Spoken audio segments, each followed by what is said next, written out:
नमस्कार दोस्तों, आप सभी का स्वागत है। जेल में किसी कैदी को क्यों बंद किया जाता है, ये आप अच्छी से भले भांति से जानते हैं कि जब कोई अपराध करता है तब उसको जेल में डाला जाता है। लेकिन क्या जेल में भी कोई अपराध हो सकता है?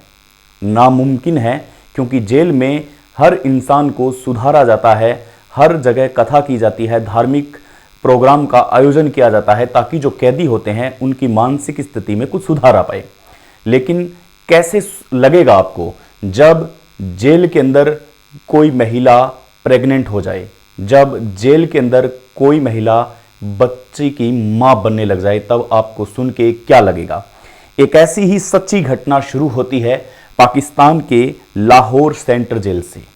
लाहौर सेंट्रल जेल में एक 25 साल की एक महिला को कैद होती है और जब वो कैदी बन के आती है तब कुछ समय बाद में, लगभग 3 से 4 साल समय गुजारने के बाद में वो गर्भवती होने लगती है। दरअसल ये क्या मामला था? जैसे जैसे डॉक्टर्स की टीम आती है, चेक करती है और एक दिन पता लगता है कि ये महिला गर्भवती है, तब जेल के स्टाफ में इधर उधर बातें चलती है और इत्तेफाक से वहाँ जेलर भी लेडीज ही होती है, महिला जेलर होती है।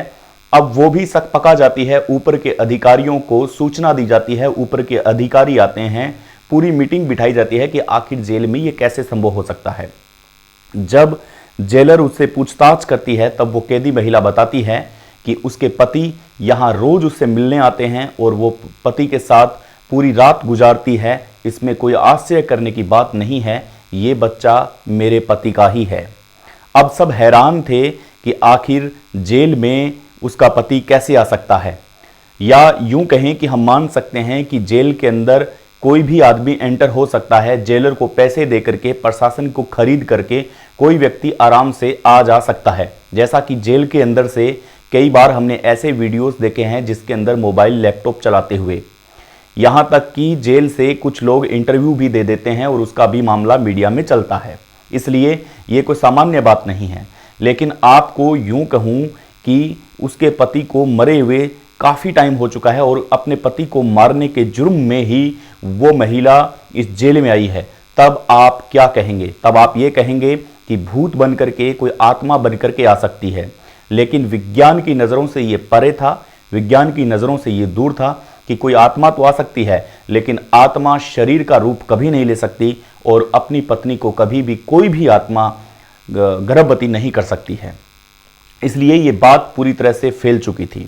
जेल में आग की तरह बात फैलने के साथ में उच्च अधिकारियों तक पूरी तरह से ये बात फैल चुकी थी। पाकिस्तान की नींदें उड़ा दी थी। पाकिस्तान के सीएम से लेकर के पीएम तक की नींदें हराम हो चुकी थी कि अब जो पाकिस्तान की ये खबर बाहर जाएगी तो इस पर पूरी दुनिया एक डॉक्यूमेंट्री बनाएगी और डॉक्यूमेंट्री बना करके पूरी दुनिया उसका मजाक बनाएगी कि यहाँ पर महिलाएं बाहर तो छोड़िए, जेल के अंदर भी सुरक्षित नहीं हैं। इसलिए ये मीडिया में आने नहीं दिया और इस बात को दबाया गया कि आखिर कैसे हो सकता है। लेकिन आपको वो भी किस्सा बताते हैं कि आखिर वो महिला कौन थी और उसने अपने पति को किस लिए मारा था और वो कौन सी धाराओं में, किस जुर्म में आई थी। तो दोस्तों, महिला का नाम फरहीन की शादी 21 वर्ष की उम्र में एक व्यक्ति से हो जाती है। वो अपनी ज़िंदगी को अच्छे से भली भांति से चलाते हैं। दोनों अपनी ज़िंदगी में बेहद खुश हैं और इस खुशी को किसी की नज़र लग जाएगी ये पता नहीं था। दरअसल परिवार में छोटे मोटे झगड़ों में एक किस्सा चलता रहता है और पैसे का गायब होने का एक नाटक रचा जाता है, या यूं कहें कि जो उनकी ननंद होती है वो पैसे चुरा लेती है। बाद में इल्ज़ाम है जो वो उसके पत्नी पर डाल दिया जाता है। आसपास में घर वालों की लड़ाई होती है। उस लड़ाई में गुस्से में पत्नी है वो पति को मार देती है और उसका खून बह जाता है। डॉक्टरी मुआवना किया जाता है तो उसमें मृत घोषित कर दिया जाता है। इसलिए मृत्यु के हत्या के आरोप में फरहीन को जेल की सज़ा होती है और वो जेल में आ जाती है। ये उसने अपराध किया था, अपने पति को मारा था, लेकिन अब वही कह रही थी कि उसके पति ने ही उसे प्रेग्नेंट किया है, उसके पति ने ही उसे गर्भवती किया है। ये मान लेने वाली बात नहीं थी। जब ऊपर से प्रेशर आया तब उस जेल की महिला जेलर ने यह तय किया कि वो अब इस बात का खुलासा करेगी। वो 2-3 दिन रेकी करने के बाद में अपने उच्च अधिकारियों को बुलाती है और कहती है कि मैं अपने शरीर की बलि दूंगी, लेकिन मैं इसका राज है वो राज खोजने में कामयाब रहूंगी। मुझे पक्का विश्वास है कि मैं इस राज को खोज करके ही रहूंगी। तब उसके ऊपर के जो अधिकारी होते हैं वो उसको परमिशन दे देते हैं, और जैसे ही परमिशन देते हैं तो बड़े अधिकारी आते हैं। वो कहते हैं कि तुम पागल हो, तुम यहाँ पर जेलर हो और एक महिला हो, तुम ये कैसे कह सकती हो, कैसे मान सकती हो कि बाहर से कोई व्यक्ति आ सकता है, जबकि तुम एक महिला कैदी हो, महिला एक जेलर हो और महिला कैदी को निगरानी रखे हुए हो। तो महिला जेलर कहती है कि मैं 100% नहीं 100% श्योर हूँ कि कोई ना कोई व्यक्ति आता है और मैं उसका खुलासा करके ही रहूंगी। तब उच्च अधिकारी होते हैं वो डांट लगाते हैं कि ऐसी अफवाहें अगर बाहर जाएगी तो क्या लोग कहेंगे, क्या सोचेंगे कि आपकी निगरानी में जेल से बाहर का कोई आदमी जेल के अंदर आता है और वो इस महिला के साथ रात गुजारता है और चला जाता है। हालांकि ये संभव ही नहीं है कि उसका पति है, लेकिन उसका पति इस दुनिया में ही नहीं है। फिर भी हम मान लेते हैं कि कोई आत्मा यहाँ आती है, लेकिन आत्मा को किसी शरीर की आवश्यकता होती है। और अगर ऐसी बातें बाहर फैलती है तो इसमें इस जेल की ही नहीं बल्कि पूरे पाकिस्तान की बेइज्जती होगी। पूरी डांट सुनने के बाद में महिला जेलर अपने अधिकारियों से कहती है कि उस पर विश्वास रखें और वो 2 या 3 दिन के अंदर पूरा स्टिंग ऑपरेशन करके उस महिला का पर्दाफाश करेगी और कौन आता है ये भी बताएगी। इसलिए उसे परमिशन मिल जाती है। वो रात आती है और महिला जेलर अपने अधिकारियों से ये परमिशन मांगती है कि कुछ नशे की दवाइयाँ, जिस बैरक में वो महिला है उस बैरक में जितने भी महिलाएं होती है उनके लिए नशे की दवाइयाँ चाहिए, ताकि जब उनको रोटी सर्वाइव की जाए, खाना सर्व किया जाए, तब उसके अंदर नशे की वो गोलियाँ मिलाई जाए। तब उनकी सहमति से एक ऐसे नशीले पदार्थ का वहाँ पर परमिशन मिल जाता है जिसको खाने के बाद में कुछ घंटे उनको आराम से नींद आएगी। 12 साढ़े 12 बजते हैं, सभी सो जाते हैं और महिला जेलर खुद एक कैदी की पोशाक पहन करके वहाँ सो जाती है। लेकिन किसी भी कैदी को ये पता नहीं होता कि जिस बैरक में आज कोई नई महिला आई है वो इस जेल की जेलर है। उनको पता ही नहीं था। वो आराम से सो जाती है। जैसे ही 12:30 से 1 बजे का समय होता है तब वो बैरक में बने एक बाथरूम में जाती है, जैसा कि जेलर ने पूरी तरह से पता लगा लिया था। जैसे ही वो बाथरूम में जाती है, दूसरे बाथरूम का एक गेट खुलता है। गेट खुलने के साथ में वो दूसरे इधर जो बाथरूम बना होता है जिसमें महिला जेलर पहले से तैनात थी, वहाँ वो जाता है और कहता है कि आज मैं लेट हो चुका हूँ, अब हमें संबंध बनाने के लिए बड़ा एहतियात बरतना पड़ेगा, क्योंकि अब पूरे जेल में ये बातें फैल चुकी है और जेल से बाहर उच्च अधिकारियों को पता चल चुका है। इसलिए हमें बड़ा एहतियात बरतना पड़ेगा और हमें सोच समझ करके ये काम करना पड़ेगा। आज मैं लेट हूँ इसलिए मैं माफ़ी चाहता हूँ। आपको बता दें कि जिस बाथरूम से वो आता है उस बाथरूम का गेट जेलर के एक कैबिन बना होता है ऑफिस में, वहाँ से वो खुलता है।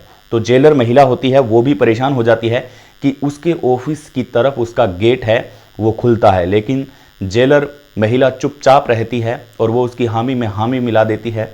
और जैसे वो उसके साथ करना चाहता है वैसा वो करने के लिए राजी हो जाती है, क्योंकि उस वक्त वो सोचती है कि अगर वो चिल्लाएगी या भांडा फोड़ेगी तो ये उसके अधिकारियों और उसके लिए नहीं होगा। हो सकता है कि इस बात का फ़ायदा उठा करके वापस उसी गेट से निकल जाए और हो सकता है कि ये अपने गिरफ्त में न आए। इसलिए वो अपनी परवाह न करते हुए इस स्टिंग ऑपरेशन को अच्छे से निभाती है और जो वो चाहता है, जो भी उसके साथ वो करना चाहता है, वो आराम से कर देता है और करने के बाद में वो वापस सो जाता है। वो चला जाता है वहाँ से। महिला जेलर वहाँ आती है अपने बैरक में सो कर के। सुबह सूर्य जैसे ही निकलता है तब उसे इस बात का गम नहीं होता कि आज वो किसी एक पुरुष के साथ, जिसको वो अपने से नीचे के पद पर तैनात करती है, उसके साथ उसने संबंध बनाए हैं। बस उसे इस बात की खुशी होती है कि जिस जेल में उसकी साख पर एक धब्बा छोड़ा गया है, उस पुरुष को उन्होंने पकड़ लिया है। जो भी इस महिला के साथ संबंध बनाता है उसको पकड़ लिया है। सुबह मीटिंग बुलाई जाती है, पूरे स्टाफ को इकट्ठा किया जाता है, उच्च अधिकारियों को इकट्ठा किया जाता है। वो कोई और नहीं था, वो जेलर के कमरे में रहने वाला एक असिस्टेंट ऑफिसर था। जिस बैरिक की तरफ जो बाथरूम का गेट खुलता था उसी की तरफ वो एक कमरा था और वो लेडी अफसर है, उसको बताती है, कहती है कि रात में गई थी और इसने मेरे साथ भी ऐसा संबंध बनाए हैं, चाहे तो आप मेरी फिजिकल करवा सकते हैं और फिजिकल में साफ साफ हो जाएगा कि ये कौन है। हमने वहाँ सीसीटीवी कैमरा का भी प्रबंध किया था, लेकिन अंधेरे में एक दूसरे की शक्ल नहीं देख पा रहे थे। अब उसके कमरे का मुआवना किया जाता है। जिस कमरे में असिस्टेंट ऑफिसर का कमरा हुआ करता था, उस कमरे में असिस्टेंट ऑफिसर ने पूरा का पूरा एक कमरे का गेट बनाया और गेट बना करके उस बाथरूम की तरफ खोला और लगभग इसको 6 महीने का इसमें वक्त लग चुका था और उस महिला के साथ रोज़ रात को संबंध बनाया जाता था। उस महिला को धमकाया जाता था कि अगर किसी को बता दिया तो ये अच्छा नहीं होगा, इसलिए तुम ये काम रोज़ करोगी। लेकिन वो धीरे धीरे गर्भवती हो चुकी थी। गर्भवती होने के बाद में उसने ही ये आइडिया दिया था कि ये बच्चा अगर कोई पूछे तो बोल देना कि अपने पति का है और पति रोज़ सपने में आता है, या पति रोज़ यहाँ पर मिलने के लिए आता है, ताकि इसमें जेलर फंसेगी। लेकिन उसको इस बात का पता नहीं था कि जिस पति की वो बात कर रहा है उस पति को गुजरे हुए 4 साल हो गए हैं। ऐसे करके ये पूरी बात बाहर आती है। बाहर आने के बाद में उसको रिमांड पर लिया जाता है, उसको फिर उसी बैरिक में अलग बैरिक में डाला जाता है, काल कोठरी में, और एक भयंकर रूप से सज़ा दी जाती है। तो कमेंट करके ज़रूर बताइएगा कि जेल के अंदर कितने लोग सुरक्षित हैं। नमस्कार।